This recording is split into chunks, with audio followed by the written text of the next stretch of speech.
Hello, good afternoon everyone. For today's lesson, we are discussing to you about the criticism to the existing model of the global food security.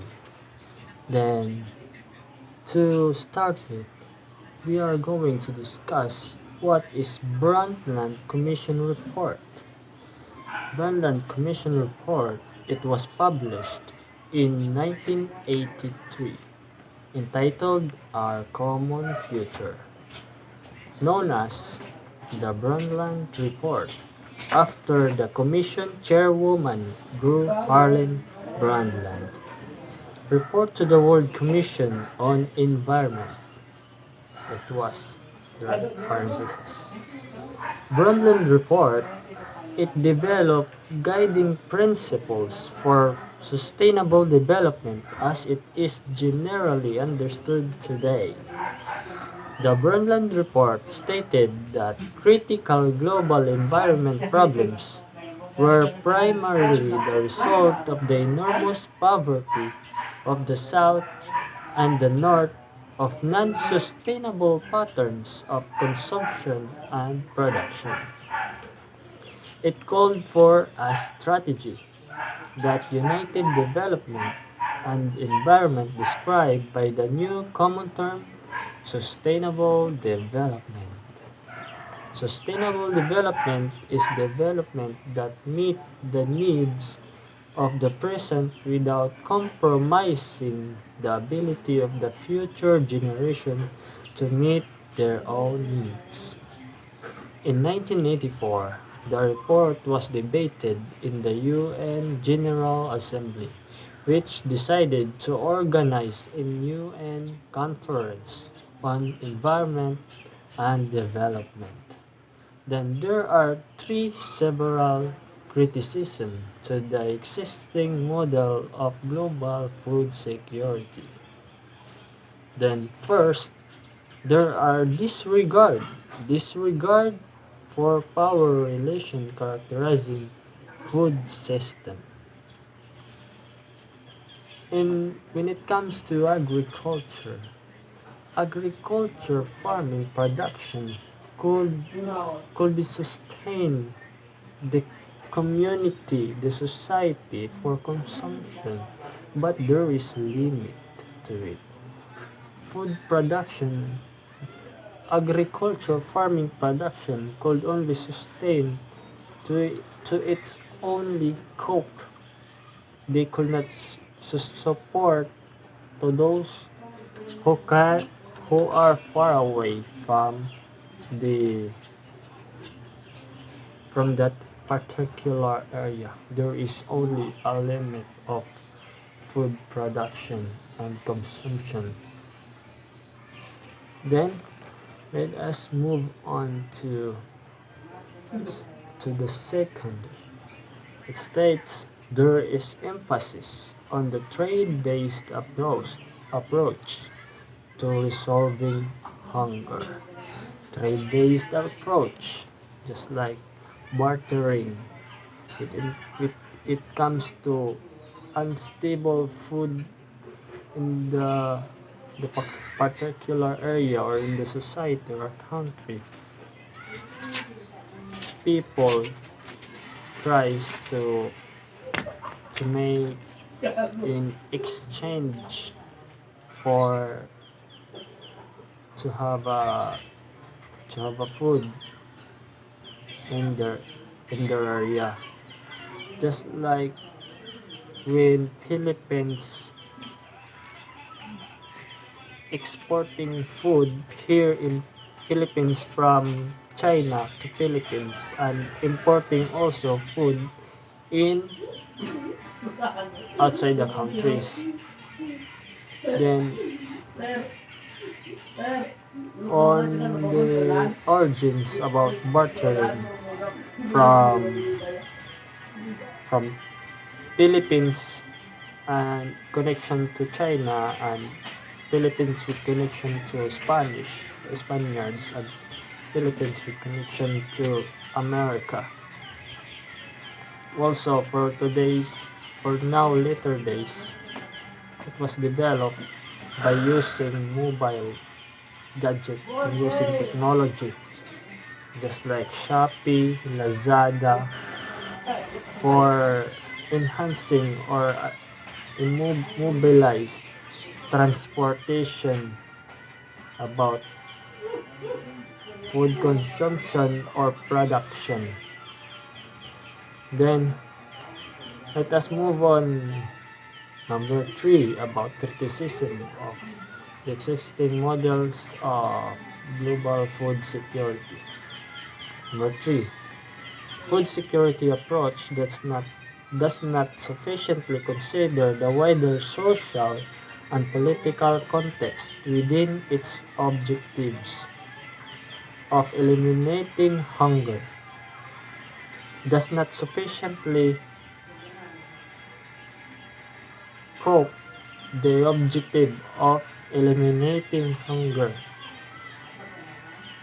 Whereas if the source or the capital of the particular area haven't have the doesn't have the financial support for the production of crops or livestock, poultry, or anything that can support the industry in the society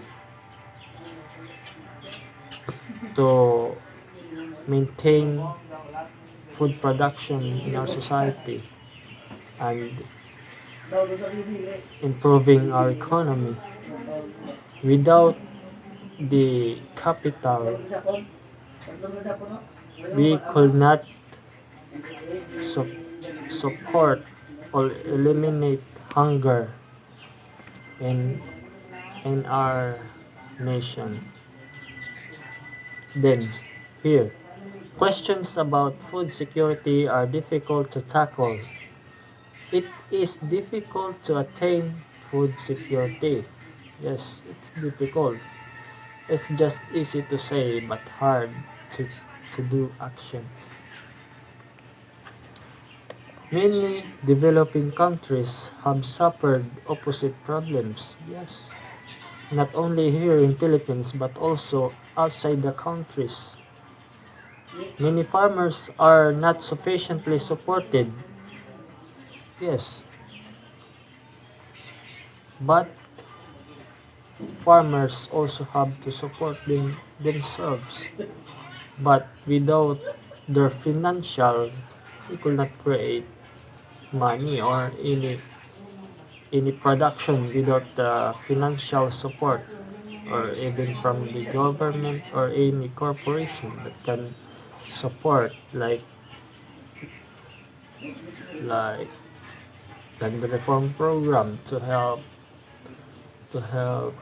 the transportation by easy road, providing road in the in the land areas or farming areas directly to market roads. Then, food growing small farmers have been neglected. Yes, mostly food growing small farmers have been neglected because in our society the government mostly focused to those who massively producing food or crops so that they may be able to provide the needs in the economy or in the society.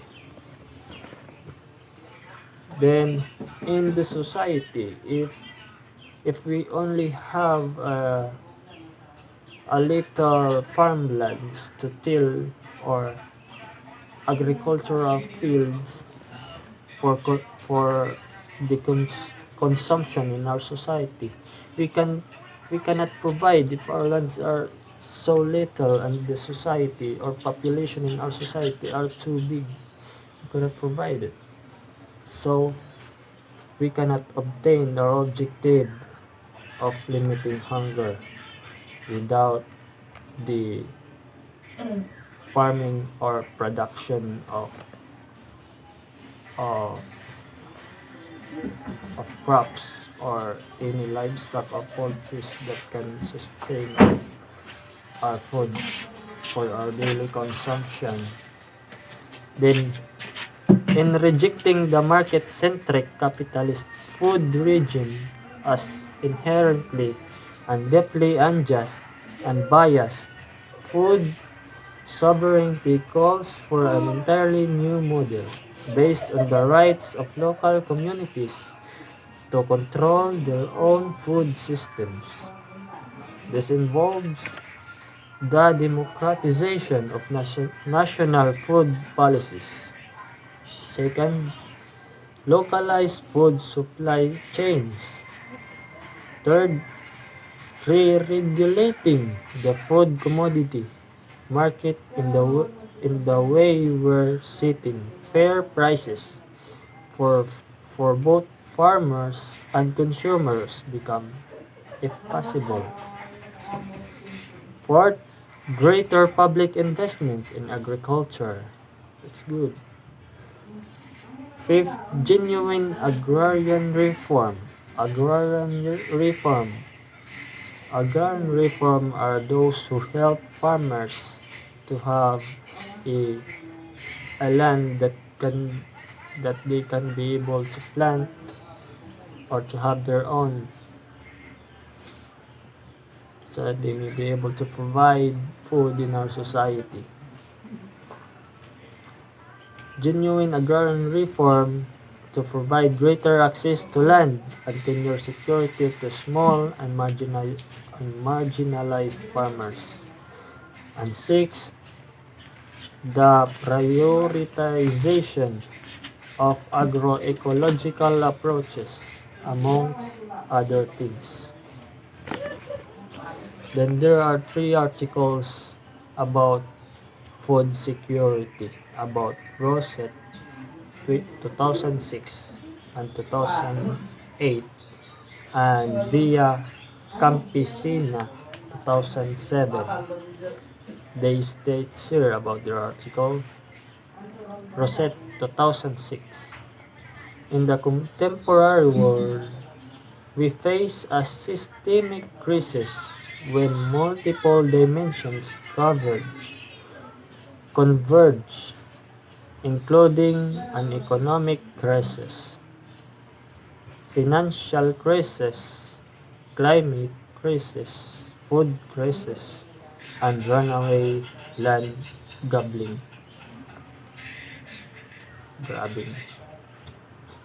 Then in La Villa Campesina, 2007, his article about food sovereignty and human rights. The concept of food sovereignty in La Villa Campesina, 2007 article about food sovereignty and human rights. The concept of food sovereignty itself is often defined as right-based by Boras 2008. Rosette 2008 examines the current good price crisis, identifying both long and short-term causes.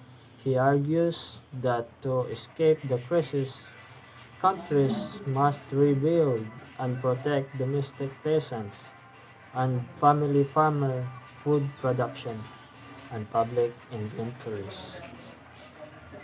These 3 articles from different publishers has a common purpose to provide a system that could help to overcome crisis, poverty, food insecurity, and provide human rights for everyone. That's all. Thank you.